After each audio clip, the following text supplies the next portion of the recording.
What's up, everyone? Jonny here from Jeddle, and welcome to another live stream. So we're going to get into some questions. You can see some people have already been commenting, but here to take your questions, here to help you in whatever way I can, prepare for your assessments, go over some English texts, ideas for preparation, anything to do with year 12. You might be year 7 to 11. Wherever you're watching from, whatever you're doing, let me know your questions in the chat, and I will be here to help for the next little while. What's up, Onyx? Good to see you again in the chat. We've got its mission. Question straight off the bat. Hey, Jonny, since I'm doing Merchant of Venice, what would be a good human experience or theme to choose? If you were to narrow it down to one, what would you recommend? Okay, so a couple of things to note here. When you say what would be a good human experience or a good theme to choose, try not to think about it that narrowly. Like, you're not just studying one human experience. You're studying heaps of human experiences, and a lot of the things that you understand the play to be about or your text to be about, you could reframe all of those things in terms of different human experiences, okay? So just the question itself makes me think that you might be thinking too narrowly about the text, and that might limit your ability to answer a question on the day of an exam or otherwise. So when you say good human experience or a theme, I would always think about the framework of an essay that works well for any human experiences question, right? There will be multiple themes that you can attack throughout, and you can reword them, and you can say one theme in terms of another theme. Don't get caught up with themes and human experiences as such. Think about exploring the text as a whole. You've got 3 key parts. Literally, you have a beginning, a middle, and an end. But more importantly, for the essay structure, you have a problem that's established, you have a consequence or a response to that problem, and then you have a resolution. Or you explore whether there is a resolution, and if there isn't one, why not? Maybe there's a message at the end of it. Maybe it's a tragedy, and Shakespeare therefore is trying to convey a certain message with urgency to say, hey, look what can happen if we allow this to happen. So problem, consequence / response to the problem, and then whether there's a resolution to that problem. If you think about a text in terms of those kind of key, they're not themes, that's a framework, right? They're kind of guidelines, they're pointers. So, okay, what's a problem? I can talk about lots of themes in terms of the problem in Merchant of Venice, right?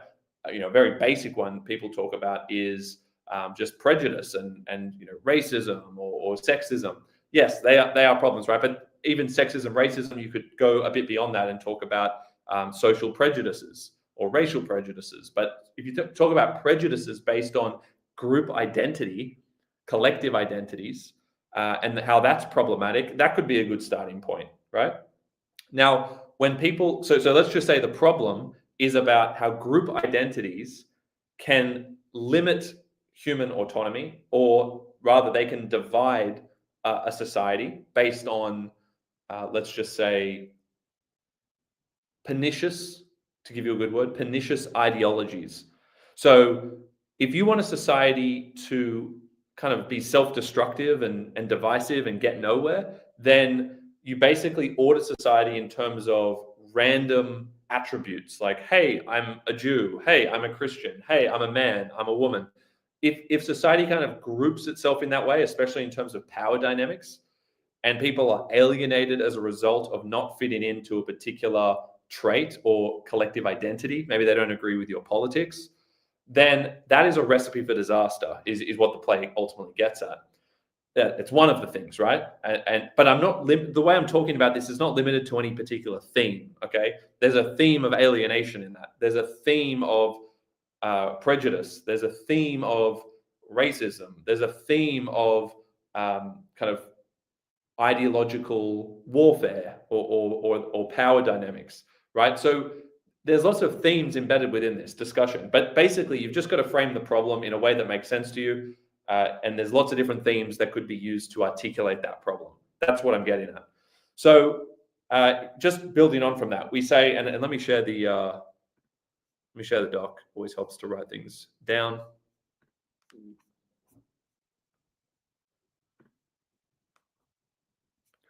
Okay, so say you had, you're doing text and human experiences,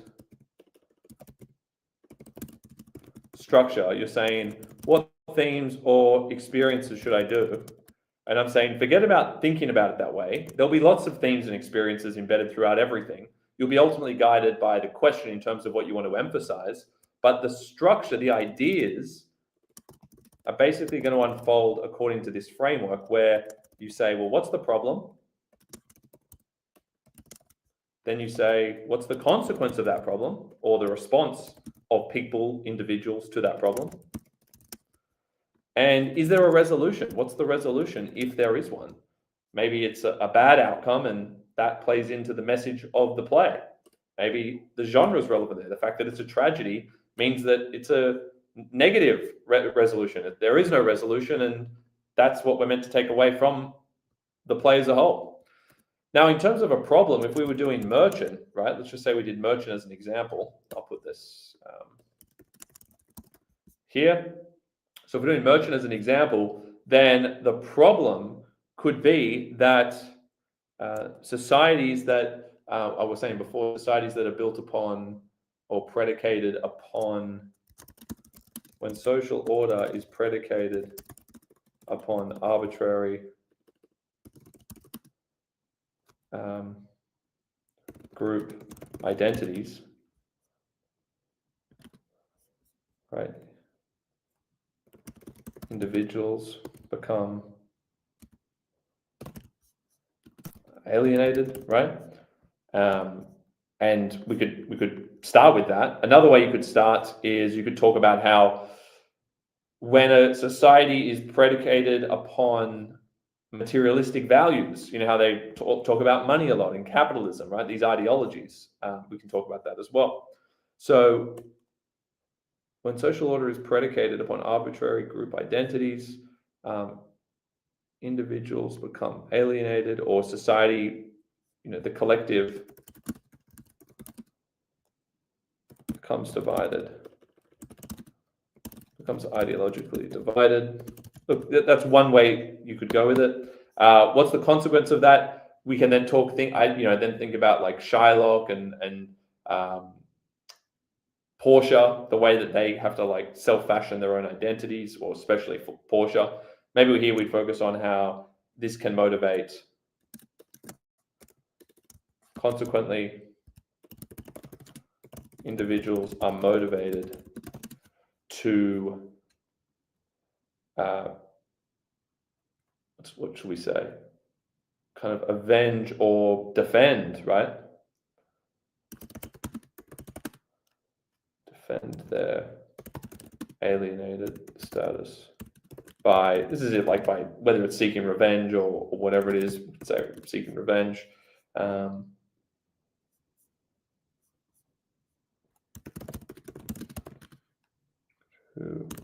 demonize them. And then after you do that, the resolution, paradoxically, therefore, right? Paradoxically, the only way you can kind of get out of this is to self-fashion a new identity, right? The path to empowerment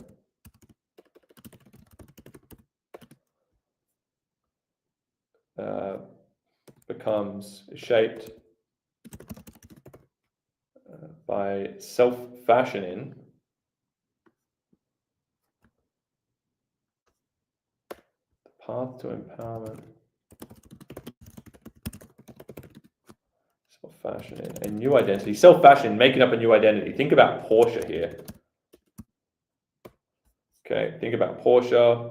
Obviously, think about Shylock there.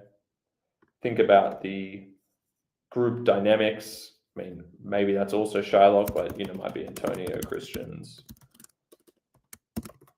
Shylock as well, just to give you some character examples. Don't predicate anything specifically on characters. But yeah, paradoxically, therefore, the path to empowerment is achieved by self-fashioning a new identity. However,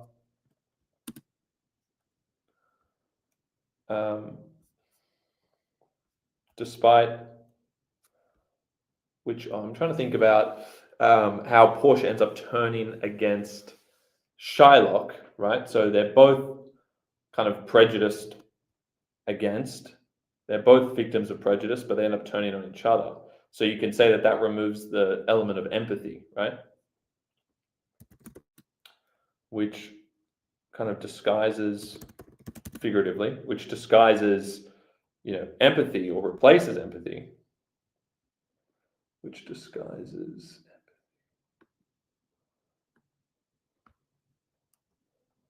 empathy. We could say which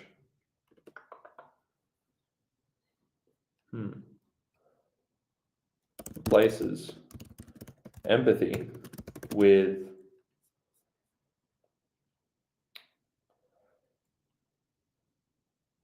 now, whether it's vengeance, I mean, you could say power control. I mean, Portia just wants to be in control, so she's not really thinking about that.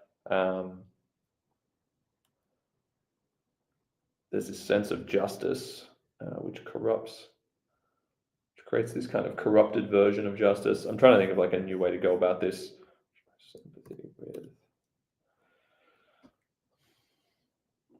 It's not so much revenge. It's kind of like power, to be honest.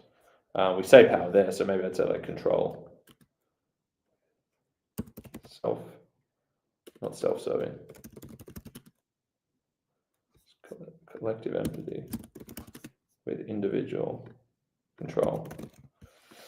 Yeah, so like Portia disguising. Okay, so there's kind of an example of what you could do with that. Remember, the other thing you could talk about is the lack of contentment. It's a really key element there. There's a lack of contentment in society because of its superficial or materialistic values. They're capitalistic. There's a lot of trade going on. Mercantile values is a term you might hear. So hence Merchant of Venice. So yeah, that's the important one as well. The idea of a lack of contentment. So part of the problem is that they're kind of invest in or making their happiness dependent upon material gain. But there's these broader social dynamics at play between different groups, and that's dangerous because it creates this kind of identity politics, and then people want revenge on that, and people then pretend to be other people to get power, and it's just this kind of cascading kind of social problem, and no one ends up happy with this kind of system. Okay, so that's how you can think about it. But notice there was no like themes as such. You can reduce all of those to themes if you like. I was just guided by what's a problem, what's a consequence, and is there a resolution?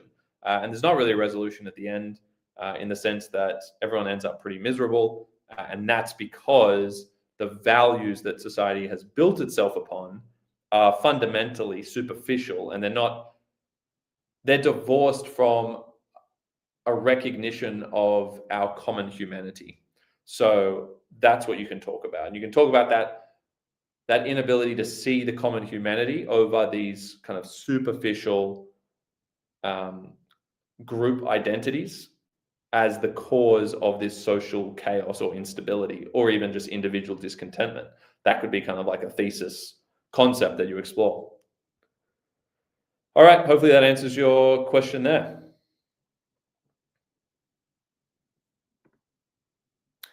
Hey, Johnny, could you write a thesis statement for this year's question on Billy Elliot? Also, in writing an introduction with a related text, how do we structure it? Yeah, okay, good questions. Could I write a thesis statement for this year's question on Billy Elliot? For sure. So I'll just do it as one sentence. Let me grab the question. I think someone posted it. It's roughly, yeah, it's from the paper here.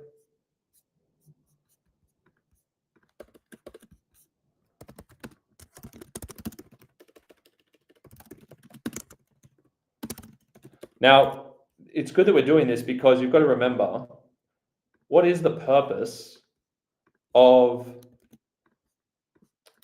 a thesis, right? And in the thesis, I think you really want to encapsulate a problem or tension that the composer is trying to demonstrate through the text, right? What's being represented? What's a complexity, right? What is the complexity on show, right? On display. If we're thinking about a thesis, okay? And the best way to talk about a complexity or to frame your ideas in terms of a complexity is to use a word like yet or but, right? Or you could start the sentence with whilst. Okay, so or whereas. So I like to think about a thesis in terms of a complexity, and then obviously we will word that in terms of the keywords of the question. In this case, it was about endurance of the human spirit, okay, and obviously particular lives. Okay, so we'll specify the type of individuals. Maybe it's individuals that contradict or challenge social stereotypes, right? So we'll break these down in a second, and we need to talk about the endurance of that spirit. Okay. So in terms of those parts, the way I would just brainstorm that quickly. Again, I'm going to do a complexity, and we're going to use words like that, and I'm going to do something short and sharp as the beginning. But in terms of my quick brainstorming here, we only need one specific thing for each of these. So particular lives, we might say individuals whose passions challenge social norms, right? An individual, we're thinking about Billy there. Individuals whose passions challenge social norms, threaten to destabilize those social norms, right? Not insurance, we want endurance. If I think about human spirit, I'm really thinking about Billy, of course, and how he perseveres. I'm thinking about perseverance. I'll put it up here. Perseverance with his passion above the, kind of cultural, which it goes against the grain, of course, but there's these cultural pressures to do with masculinity as well, right? Gender expectations, these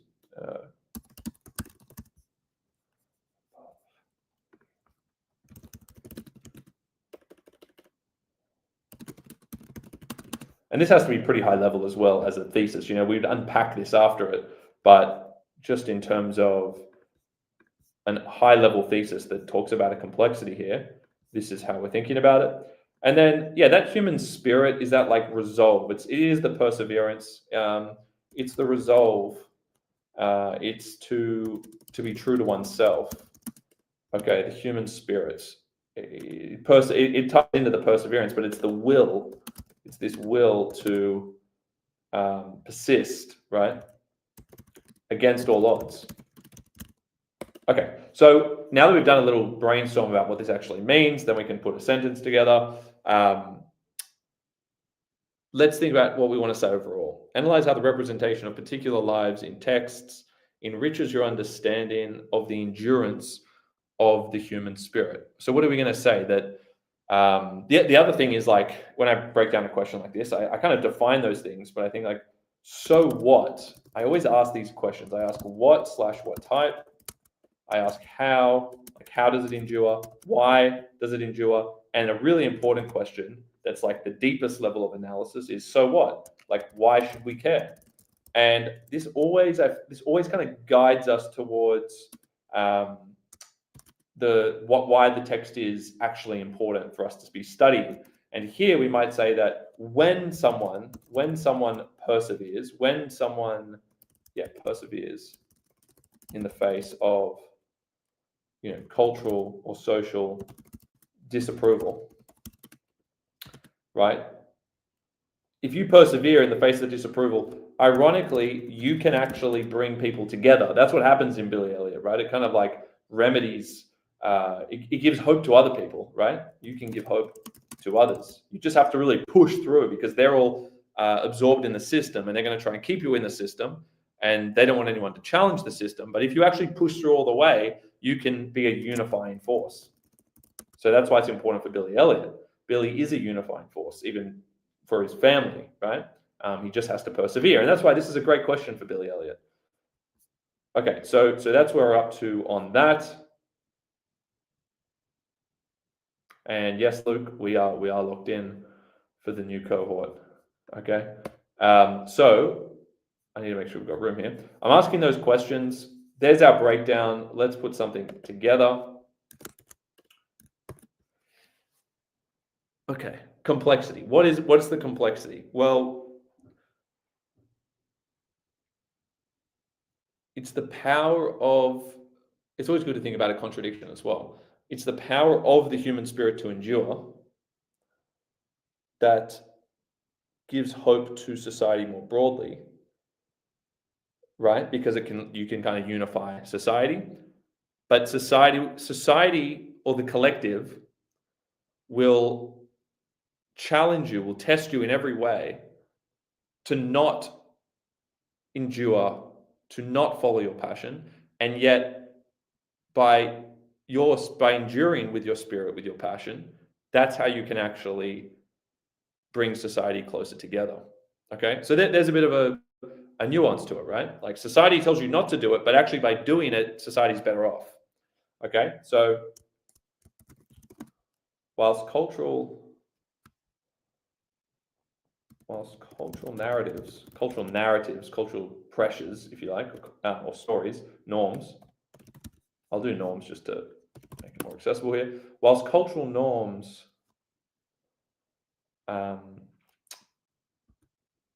challenge individuals to compromise their spirit, right? Compromise. We have to use the words, right? Compromise. To challenge individuals to compromise their spirit. And particular lives here might be like rebellious lives. Whilst cultural norms challenge individuals to compromise their spirit, whilst cultural norms challenge individuals to compromise their spirit, to challenge rebellious individuals. So see, we're kind of tapping into rebellious lives there. Whilst cultural norms often challenge rebellious individuals to compromise their spirit in the interest of social order. Whilst, see, I started it with whilst. This is how you can do an effective thesis, because now I have to do a comma and say the other side of things. Whilst cultural norms often challenge rebellious individuals to compromise their spirit in the interest of social order, by enduring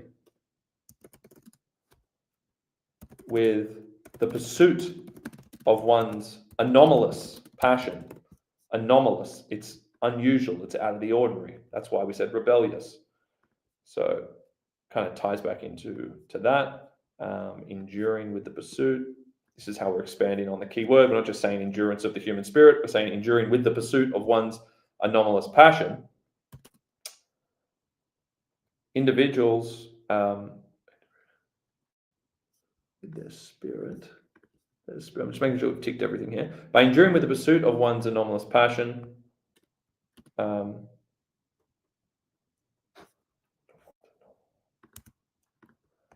such individuals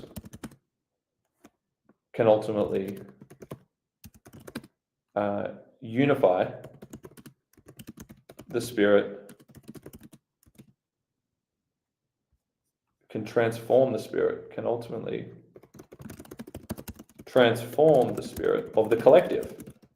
Okay, we got somewhere here. We got somewhere pretty nuanced, if I may say so.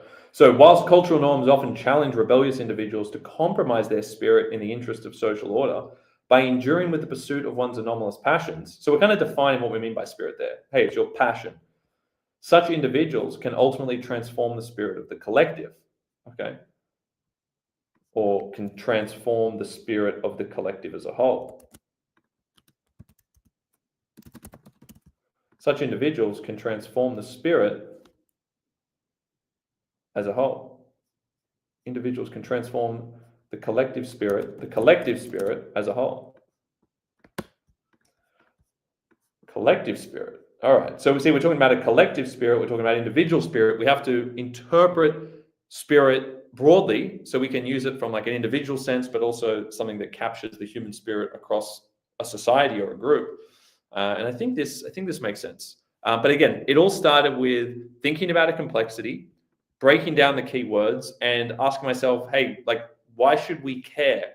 Why should we care about an endurance of the human spirit? Because when you evaluate that, that's where you reveal the best insights. So again, I'm going to read it out loud. Always read your work out loud as well when you're drafting. Whilst cultural norms often challenge rebellious individuals to compromise their spirit in the interest of social order, by enduring with the pursuit of one's anomalous passions, such individuals can transform the collective spirit as a whole. There you go, individual versus collective. We've got anomalous in there. Hopefully that makes sense.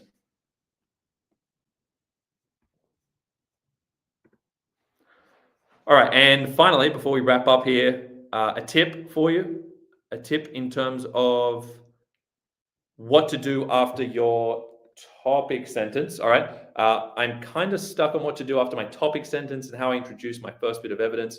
Yeah, very common. It can be very jarring, right, to go from a topic sentence into a very specific technique. That's why it's always good to add a bit of context at the beginning of that first sentence or a bit of form. Okay, so if you have a topic sentence, I like to always bring it in with a big aspect of form or something key to the context, something that influenced it, and then weave in the first piece of evidence. Okay, so just to show you what that looks like.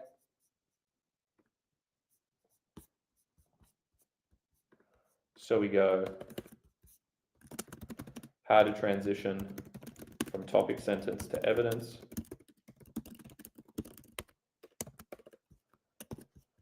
So you have your topic sentence here, where you kind of introduce the concept or the main idea, concept, theme, all the same. And then what you do after it, say you do that in number 1, then in number 2, you can go context or form, right, comma, evidence 1. So an example of that is, let me show you that one. E.g., this is for the second sentence I'm going to do here. So inspired by the kind of secular influence of postmodernism, right? Inspired by the secular influence of postmodernism, author, whoever the author is, and then I would use I would ideally do context plus form. Like macro evidence is always good to get in there. So, or like set in or something like that. Something that really sets the scene for your first paragraph, especially, right? Body paragraph 1. Inspired by the secular influence of postmodernism, author established or leverages, a, let's say, dystopian setting, or leverages the dystopian setting of, quote, to establish point, right? So you actually talk about the setting, maybe there's a smaller quote or technique in the quote, but you can actually start more broad with your context, with your type of evidence, and then you would go into number 3, right? Which would then be more of a specific piece of evidence, right? Could also have form as well, but then you go into more of your standard evidence effect, right? So that's kind of like evidence effect 1. Then it would be like, indeed, the personification, If you want to then provide a specific thing, you can keep coming back to context and form, but especially after a topic sentence, to stop that jarring nature, you can actually start with a clause like this before you go into a broader technique, if you will, set in, or, again, you could pair set in here with something figurative or a specific technique as well. But keeping it kind of more high level for the first piece of evidence is a good way of segueing in a bit more seamlessly to the specific stuff. And that's a good thing, right? It's good to incorporate context and macro evidence. Don't story tell. Don't take too long to get to your evidence. Get to your evidence in this second sentence for sure if you're doing it this way, which is fine. But at least engage with context to lead in, which will make it feel a little bit more natural as you move from the topic sentence into your evidence. Hopefully that makes sense. Let me know if it did or didn't in the chat, and we're going to wrap it up. I've got an early start tomorrow, unfortunately, so not going to stay on too late, but I do hope that helps. And remember, I'm here every Tuesday. If you have questions about your upcoming assessments, exams, here's the time to ask. You can actually ask about specific assessments that you have, how to best structure things. And there was a question about the related text as well. I got sidetracked with all the Billy Elliot stuff, but if you're introducing a related text for a particular assessment, which won't be needed for your trials or final HSC, then you can just bring that in, roughly the third sentence of the intro, have your kind of high-level conceptual thesis about the overall idea or complexity, introduce your prescribed text in a sentence with the context and the form, introduce the related text and how that responds to the question with context and form, and then you can tie them together in the fourth sentence of your introduction where you say, ultimately, both texts do this, okay? And that can be the structure. So opening thesis that explores the complexity overall, don't mention any texts. Second sentence would be introduce your prescribed text in relation to the question. Third sentence would be a related text, introduce that in relation to the question. Fourth sentence, ultimately both texts. Okay, there's your structure for the related and how you get that into the introduction. All right, all the best, everyone. See you soon, and make sure you have questions ready to go for next week. Look forward to it. And check out Jeddle.com if right now, for anyone who's new to year 12, this is the best time to subscribe to Jeddle because you're going to get the full year's worth of value out of the platform. So Jeddle.com has all of the study guides built by past state rank achievers, teachers, HSC markers. Jump on there, get access to all of it for the year.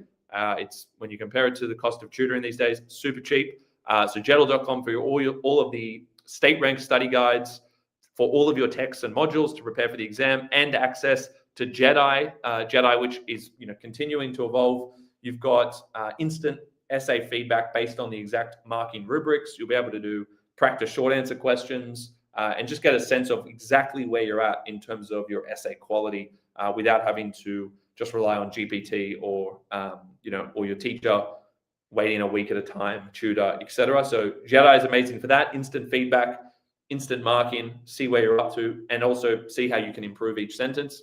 And then Jeddle for the study guides. So make sure you check out those resources, Jeddle.com, and see you next week.